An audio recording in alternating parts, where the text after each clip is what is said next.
Hola, buenas noches. Mi nombre es Tatiana Marcela Jiménez Martínez. Soy residente de segundo año de pediatría de la Universidad Libre Seccional Cali y hoy vamos a revisar meningitis.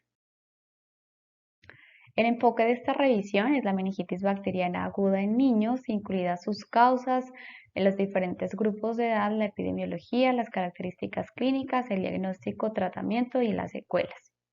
A manera de introducción, la meningitis bacteriana es una infección grave y potencialmente mortal del sistema nervioso central que requiere atención médica inmediata, incluso con el tratamiento adecuado. Se estima que la morbilidad y mortalidad pueden ser considerables. Epidemiológicamente, las causas más comunes son la infección por Streptococcus pneumoniae, seguido de Neisseria meningitidis, Haemophilus influenza tipo B, Streptococcus del grupo B y Listeria monocytogenes. Actualmente, Streptococcus pneumoniae sigue siendo la causa más común de meningitis bacteriana aguda en niños mayores de un mes. Estos son datos obtenidos del Boletín Epidemiológico Semanal en la semana 15, que corresponde del 9 al 15 de abril del año en curso. De acuerdo a la Organización Mundial de la Salud, al año se presentan 5 millones de casos nuevos y alrededor de 290.000 muertes a causa de meningitis bacteriana. En Latinoamérica, un estudio de revisión de la literatura encontró tasas de incidencia muy diferentes en el periodo desde el 2008 a 2011, con variaciones desde menos del 0,1 a 1,8 por 100.000 habitantes, dependiendo del país y del año. Esas tasas representan baja endemicidad, es decir, menos de 2 casos por 100.000 habitantes, y están por abajo del límite para ser considerado de alto riesgo para la recomendación de las vacunas en los programas nacionales de inmunización o para el control de brotes según la OMS. En esta figura vemos el comportamiento histórico de meningitis bacteriana por agente etiológico en Colombia entre los años 2018 a 2022. Vemos entonces en color morado Streptococcus pneumoniae como el principal agente, seguido de Neisseria meningitidis y por último Haemophilus influenza. En esta figura, la incidencia de estos agentes permaneció constante hasta el 2019. Ya para el 2020 y el 2021 se evidenció un marcado descenso dado por la emergencia sanitaria de la pandemia por COVID-19.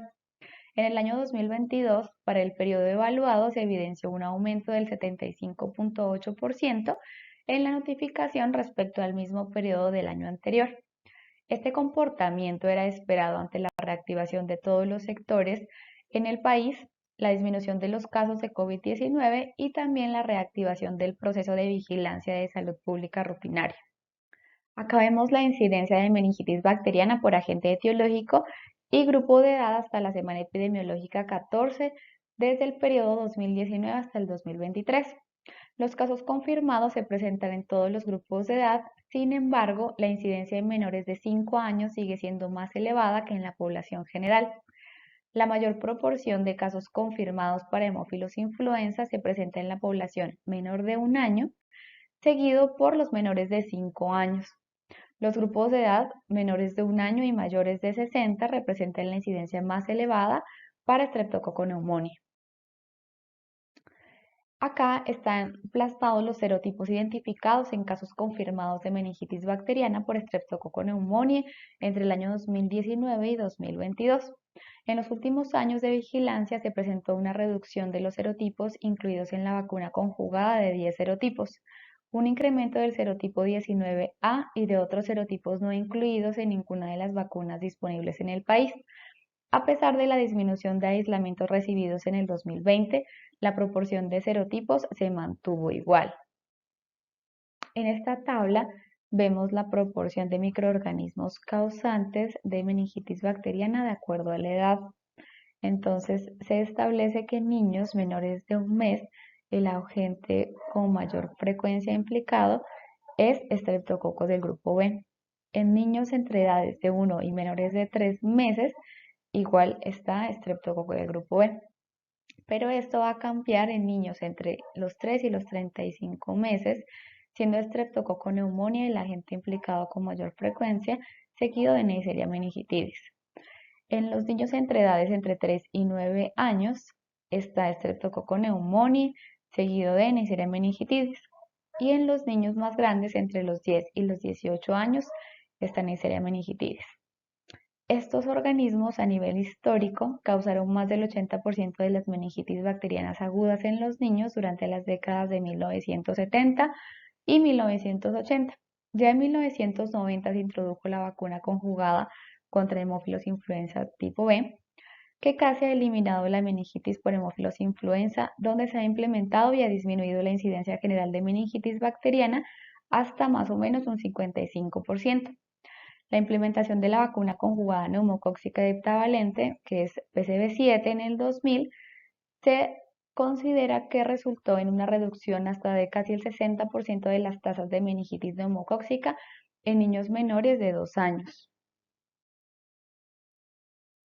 Dentro de los conceptos de meningitis aparece entonces meningitis aséptica, que esta se caracteriza por signos y síntomas clínicos de meningitis sin evidencia de una causa bacteriana según los métodos de prueba de laboratorio habituales. Algunas bacterias que no crecen en cultivos de rutina, como Mycobacterium tuberculosis o también Borrelia burgdorferi, pueden causar meningitis aséptica. La meningitis aséptica tiene muchas causas infecciosas y no infecciosas, y dentro de las causas no infecciosas se incluyen medicamentos, enfermedades autoinmunes, autoinflamatorias y también neoplasias. Y aquí se destaca el virus del herpes simple como una causa de enfermedad potencialmente mortal de meningoencefalitis en neonatos. En esta tabla vemos las causas primarias de meningitis aséptica. Entonces encontramos enterovirus, arbovirus, borrelia, herpes, también virus de la inmunodeficiencia humana, tuberculosis, micoplasma y otras causas no infecciosas. En cuanto a meningitis crónica, esta implica signos y síntomas continuos de meningitis durante 4 o más semanas sin mejoría clínica. Tiene muchas causas infecciosas y no infecciosas también que están plasmadas en este cuadro, cada una con su propia epidemiología. En la actualidad se desconoce la incidencia general de la meningitis crónica debido a limitaciones en la recopilación de datos y además la epidemiología difiere según el agente causal. Vemos entonces como causas infecciosas comunes tuberculosis, treponema pallidum y como otras causas también aparecen brucelia, coccidioides, histoplasma, toxoplasma y otras causas no infecciosas. En las manifestaciones clínicas, estas las vamos a dividir en dos. La primera está asociada a las manifestaciones en los neonatos y lactantes y las segundas a los niños mayores. En cuanto al neonato y al lactante, las manifestaciones clínicas de la meningitis bacteriana son generalmente inespecíficas y comprenden una constelación de signos y síntomas. Entre ellos está la inestabilidad de la temperatura, que es una característica común, y puede ir desde fiebre o hipotermia en aproximadamente el 60% de los recién nacidos que tienen meningitis bacteriana. La normotermia en realidad tampoco es inusual y a menudo las madres reportan episodios eméticos, mala alimentación, un niño que está muy irritable, que es inconsolable, que está somnoliento, que está débil o que se lo ve bastante nervioso. Las convulsiones ocurren hasta en el 20 al 50% de los bebés con la presentación de la enfermedad. La rigidez de cuello es poco común en los recién nacidos. Por otro lado, en cuanto al niño mayor, la presentación clínica en este grupo de edad a menudo ocurre en pocos días y puede incluir una historia progresiva de fiebre, de dolor de cabeza, de letargo, irritabilidad, confusión, fotofobia, náuseas, vómitos, dolor de cabeza y acá ya puede aparecer rigidez de nuca. A veces los signos y los síntomas que presentan son intensos y son repentinos y ocurre en un periodo de unas pocas horas. Alrededor de más o menos el 20% de los niños afectados tienen convulsiones antes del diagnóstico y más o menos un 25% tienen convulsiones durante los primeros días de hospitalización. En cuanto a los factores de riesgo, aquí se definen implicados los niños pretérmino, aquellos que tienen un peso bajo para la edad gestacional, los que tienen una historia de endometritis, de traumas obstétricos, galactosemia, anormalidades del tracto urinario, entre otros.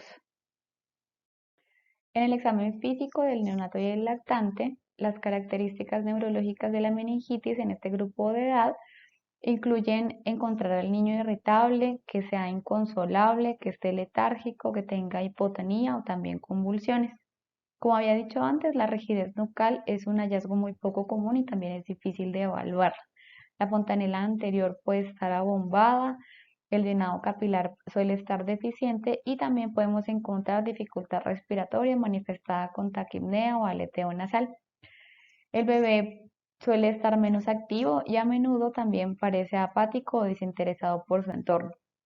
La circunferencia de la cabeza es algo que debe medirse diariamente para poder controlar el aumento de la presión intracraneal. En el niño mayor suele encontrarse también irritable o letárgico durante el examen físico. La triada de Cushing, que corresponde a hipertensión, bradicardia y depresión respiratoria, es un hallazgo tardío de aumento de la presión intracraneana.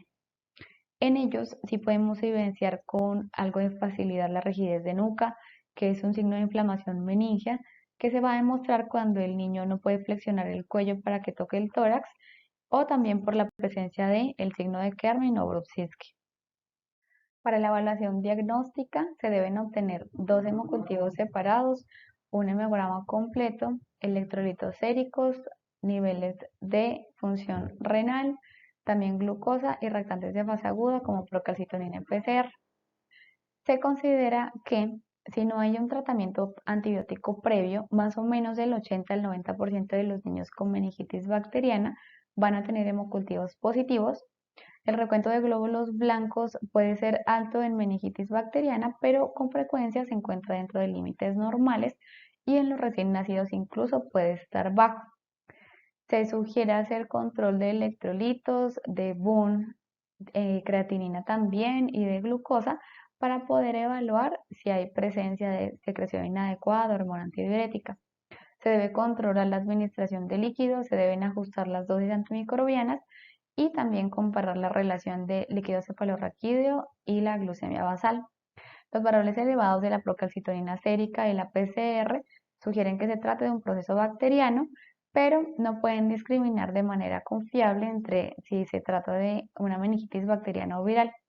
Sin embargo, las mediciones seriadas de la proteína C reactiva pueden ser una herramienta complementaria para poder realizar un proceso de monitorización de la respuesta clínica del paciente y también detectar posibles complicaciones. Dentro de la evaluación diagnóstica también está la realización de la punción lumbar, que hace referencia a la evaluación del líquido cefalorraquídeo. A menos que esté contraindicado, se debe realizar la punción lumbar en cualquier niño con sospecha de meningitis bacteriana. Las contraindicaciones para la punción lumbar incluyen aumento de la presión endocraneana, la presencia de coagulopatía, de inestabilidad hemodinámica o respiratoria o infección de la piel en el sitio de la punción lumbar. Si existen contraindicaciones para la punción lumbar, la terapia antimicrobiana, los cultivos de líquido cefalorraquídeo siguen siendo el estándar de referencia para poder diagnosticar la meningitis bacteriana. Para la neuroimagen, la tomografía del cerebro obtenida para descartar un aumento de la presión intracraneana a menudo retrasa innecesariamente la realización de la punción lumbar.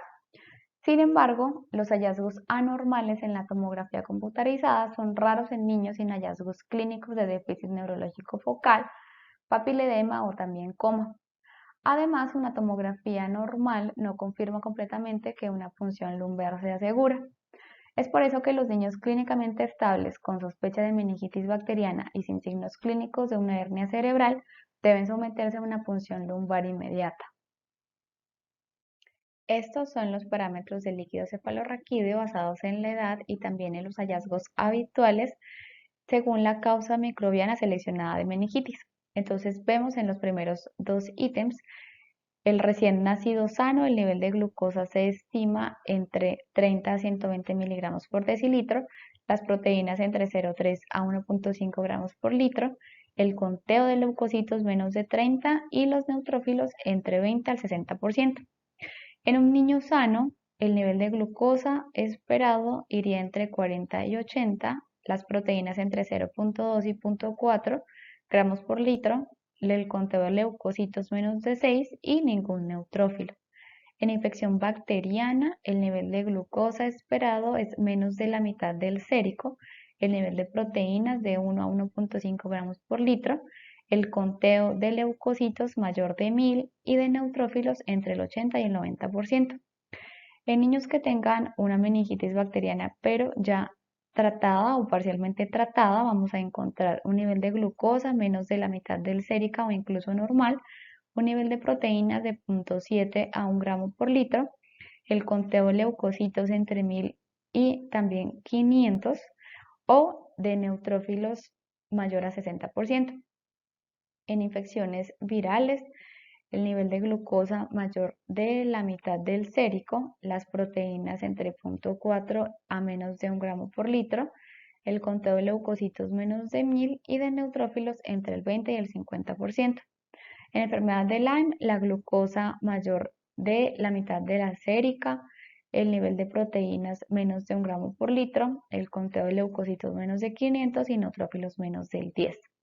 En infección fúngica, el nivel de glucosa menos de la mitad del sérico, de proteínas mayor a 1 a 2 gramos por litro, el conteo de leucocitos menos de 500 y de neutrófilos menos del 10 al 20%. Y en infecciones asociadas a tuberculosis, el nivel de glucosa menos de la mitad del sérica, el nivel de proteínas mayor a 1 hasta 3 gramos por litro, el conteo de células blancas o de leucocitos menos de 300 y de neutrófilos menos del 10 al 20%. En cuanto al diagnóstico diferencial, los signos y síntomas de fiebre, de irritabilidad, de letargo, de dolor de cabeza, de emesis y rigidez de nuca son fuertemente sugestivos de meningitis bacteriana. Sin embargo, otras condiciones deben ser consideradas para poder evaluar otro tipo de diagnósticos, ya que los virus, hongos, micobacterias o parásitos a veces también pueden causar meningitis que van a imitar la presentación de meningitis bacteriana. Entonces, dentro de ese diagnóstico diferencial podemos encontrar abscesos cerebrales, encefalitis, abscesos subdurales o epidurales, también infección por leptospira o abscesos retrofaringeos o del cuello, que son enfermedades infecciosas que pueden simular una meningitis bacteriana aguda. También enfermedades no infecciosas como vasculitis autoinflamatoria del sistema nervioso central, la enfermedad de Kawasaki, los tumores cerebrales, alguna reacción a fármacos deben ser consideradas dentro del diagnóstico diferencial. Es por eso que una revisión cuidadosa de la historia clínica, el examen físico, el examen de líquido cefalorraquídeo y las pruebas de laboratorio son bastante esenciales para hacer el abordaje completo. Para el tratamiento, la atención de apoyo inicial generalmente se va a brindar mejor en una unidad de cuidados intensivos para poder asegurar una estrecha monitorización y manejo cardiopulmonar.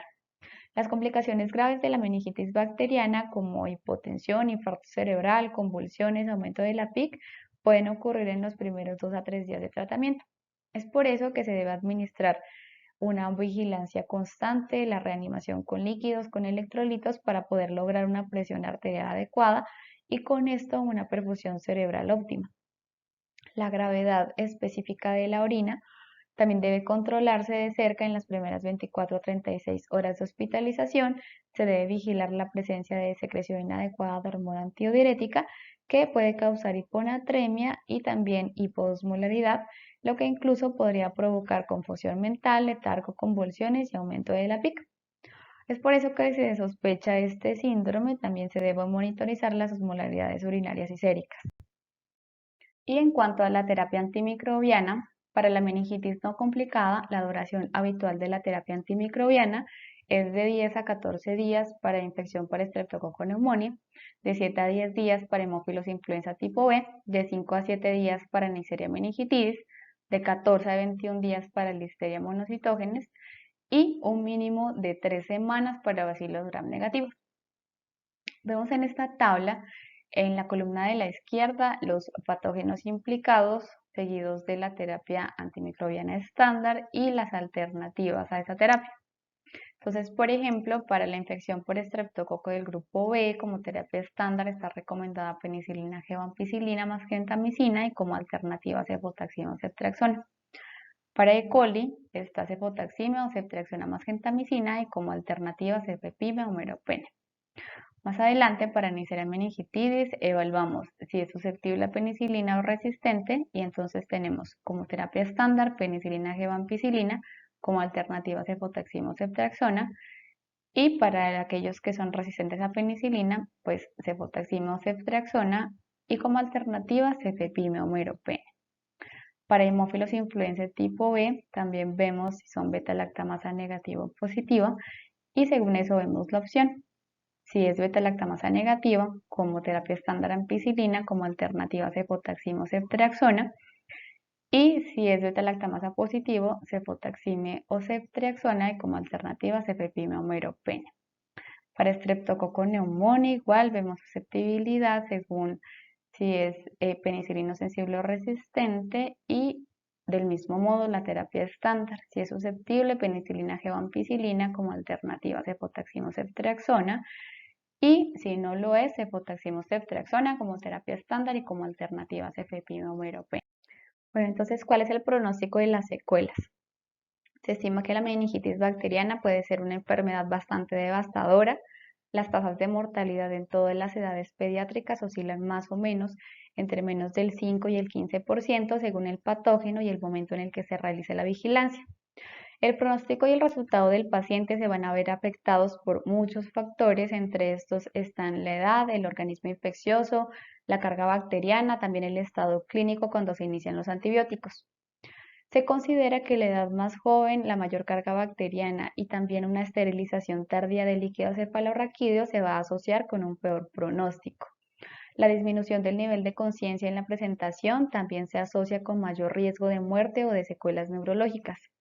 El desarrollo de convulsiones más de 72 horas después de iniciar los antibióticos también se ha visto asociado con dificultades del aprendizaje. En comparación con hemófilos influenza tipo B, Neisseria meningitidis e infección causada por Streptococcus pneumoniae, se ha considerado que estas se asocian con un peor resultado. Más o menos la pérdida auditiva se estima ocurre en un 20 hasta el 30% de los niños con meningitis neumocóxica, aproximadamente el 10% con meningitis meningocóxica y más o menos el 5% de los niños con meningitis por hemófilos influenza tipo B.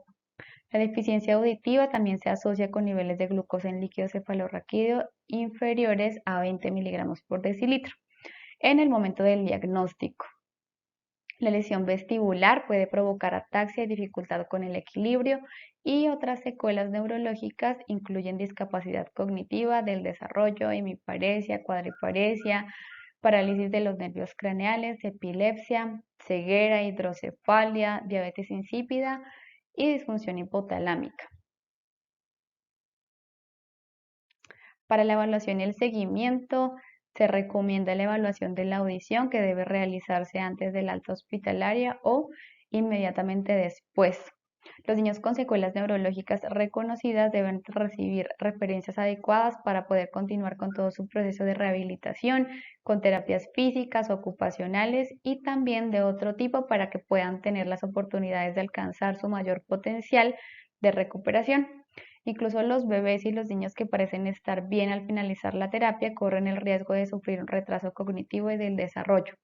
Es por eso que se recomiendan evaluaciones regulares de seguimiento de rutina con todos los médicos de atención primaria para poder monitorear su comportamiento, para poder evaluar el desarrollo y el progreso académico. Además, todos los bebés y los niños pequeños también pueden ser elegibles para los servicios de intervención temprana que son patrocinados por los entes gubernamentales. Muchas gracias.